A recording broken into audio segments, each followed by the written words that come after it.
एक बादशाह, बहुत बड़ा बादशाह, तो उन्हें ना फैसला किया है कि यार दिने मैं लोगों के फैसले करना, तो क्यों ना रात में भी मैं लोगों का पता लिया करा, किते मेरी बादशाही दे विच कोई भुखा ना सौ जाए, कोई खाने नूं तरसदा बेचारा ये ना नींद ही ना उन्होंने आए। इस वास्ते ना वो जो रात का वक्त हुंदा इशा तो बाद गलियां दे विच निकल पिया करदा, अपने नाल एक साथी लै लैंदा, कोई गुलाम लै लैंदा या कोई वजीर लै लैंदा, तो वह तुरिया करदा लोगों के घरां दे विच पता करने वास्ते।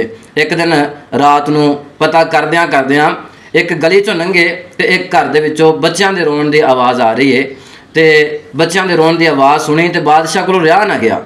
उन्हें की किया भी जाके दरवाज़ा खड़काया, तो एक माई वो बच्चों के वास्ते हांडी अपनी उपर रख के चुल्हे ते बैठी है, तो वो कोई डोई वगैरह मार रही है, चमचा मार रही है।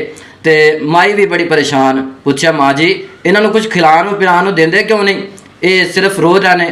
कह लगी बेटा गल ये वे कि मेरे को है ही कुछ नहीं, पकावा की खवावा की।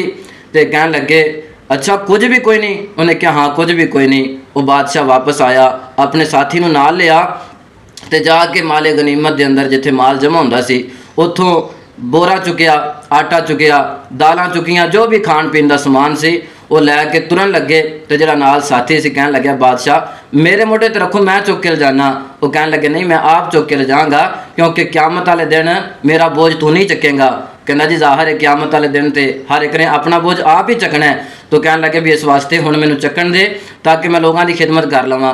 वो बादशाह चुक के खाण पीन का समान उस माई के घर अगे पहुँचा, उस माई नूं दिता। उन्हें कहा माई खिला पिला बच्चों नूं रजा, आप भी खा। वो माई ने खिलाया पिलाया, बच्चे भी राज़ी हो गए, माँ जी भी राज़ी हो गई, वो बादशाह भी राज़ी हो गए। तो हज़रात वो बादशाह का नाम सी हज़रत उमर बिन खत्ताब रज़ी अल्लाह तआला अन्हो। वो बहुत अच्छा बादशाह।